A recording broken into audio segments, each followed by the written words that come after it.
Hey party people, Andrew here at GUNSTOCK23 hanging out with Andrew from Wraithworks. You've got some really rad, weird looking guns here. What's going on here? Obviously it looks all carbon fiber. Is this just some kind of sticker? So this is a concept gun. It's not ready for production yet. We're just testing some technologies. It is actual molded from carbon fiber, similar to a process they use on a lot of your higher end supercars. Yeah, so you have AR-15 parts compatibility for the majority of it, standard barrel, gas block, bolt carrier group, carbine buffer system, trigger components, but we've got this monolithic carbon fiber upper with a aluminum rail on the top and the bottom. Yeah, obviously we've got the slappy boy. Yep, we've got a charging handle here. You can do your lock back and slap. It also retains a standard bolt catch for last round hold open. So we've got reversible. Correct. Charging handle. Yep. And of course, this may look a little rough to you guys because it is. It's not even really a prototype. It's more of what did you call it?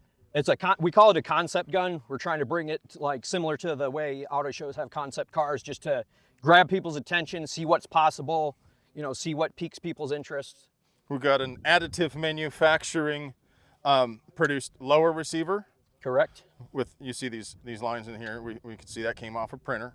A lot of, almost everywhere I look on this from the outside, everywhere I look, it's all unique, it's all proprietary, it's all completely different than, I mean, obviously a standard AR pistol grip and whatnot.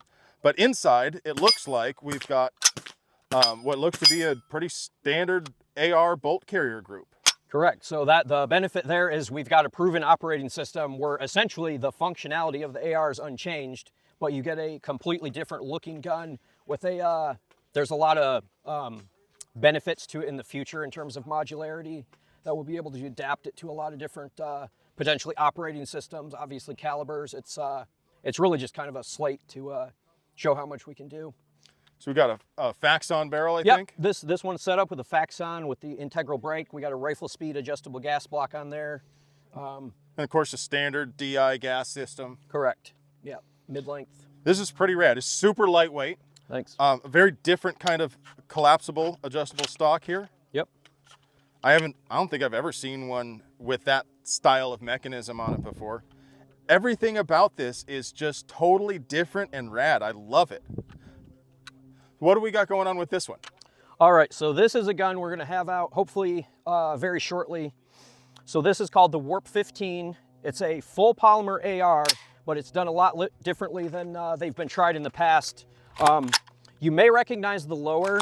It is a KP15, it's licensed for us. It's got our logo and branding, but that is a KE Arms KE15. But this upper is ours. So instead of trying to turn a standard AR upper into polymer, creating a weak point where the barrel interfaces with the threads, this is a clamshell. So you have, it's monolithic from here to here, split down the center, and inside there's a real beefy aluminum trunnion, so you don't have the break point right here. And again, like with that, this is all still essentially a standard AR-15 barrel, gas block, muzzle device, trigger group, the buffer system, bolt carrier group, but you're eliminating a large part of the cost of the handguard and the upper receiver, so now you can put your money into the barrel and bolt carrier group. So we're expecting this to retail for about $450. No kidding. And for a complete rifle. Correct. So that's the benefit. And now this is also very lightweight with no optic, no magazine. It's just a hair over 5 pounds. And that's obviously very nice.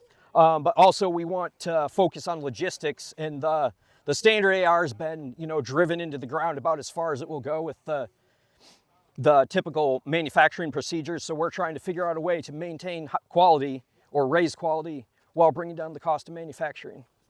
That's incredible. It's really, really good looking, super lightweight. I love that you're doing things that are legitimately different from, from pretty much everybody else out there. So every one of our guns also comes with our standard safety selector, which we manufacture. It is so it's configurable for either a 50-degree throw or a 90-degree throw. And it also, you can interchange the paddles. It comes with 8 different paddles. So you've got a variety of them. Also, It is made for removal on the KP15 and Warp 15. So what we have is on the barrel halfway between safe and fire, there's a V notch. So all you do is set the selector halfway with the right side paddle removed, and you can just pop it right out without damaging your lower. Oh, okay. Because on a standard AR lower, you would have to pull the pistol grip out. Correct. So on these polymer lowers, you have to load the spring and detent from the top because you can't remove the pistol grip. So you put it in, push it down, pop your drum over. You can get pretty much any safety in. Getting them out is another story. So we went ahead and accommodated that into ours. And that's the same selector that comes on all of our guns as well as we sell it separately. And it comes with how many of these? 8 paddles. 8 different paddles. Awesome. And one other benefit is these are made out of a material called gravery. So typically these style of safeties are a little annoying. You have to blue Loctite it, let the blue Loctite set, be careful not to over tighten it. These you just snug them down with the Torx key, and because there's a little bit of crush to it, they stay. So we have a machine gun one. It's just snugged on and it's never let loose. Was that the one I was shooting? Yep. So we got a 9 milli. You were saying this takes CZ Scorpion Correct. mags? Yep, it'll take any of your aftermarket or OEM CZ Scorpion mags. So we got a ambidextrous bolt catch here. Correct. Mirrored on both sides. Easy to actuate with your trigger finger to lock it back, or you can hit it with your thumb if you're used to the standard AR manual of arms. Non-reciprocating charger. Non-reciprocating folding side charger. We've also got an ambidextrous mag release. There's actually 3 mag releases. Oh. So you have a paddle in the center plus a button on each side. So it's truly an ambidextrous lower versus being reversible or having neutered controls on one side that aren't as good. And your selector paddles you can of course reverse, so you can have it optimized either way. That's really cool. Another benefit of this is, so for a lot of people may know, the bolt catch is traditionally a weak point on 9mm ARs because you have so much reciprocating mass. Oh, yeah. That's why you'll often use a spacer or a longer buffer so it stops just behind it. But with this, it's supported all the way to the front. It's a big chunk of metal. That's a So chunky we boy. run a standard length buffer to get more travel. Gives you a nice recoil impulse so you don't have to worry about breaking the bolt catch. Yeah, I like that. That's hot. How much are these? So those are MSRP around $900 right now.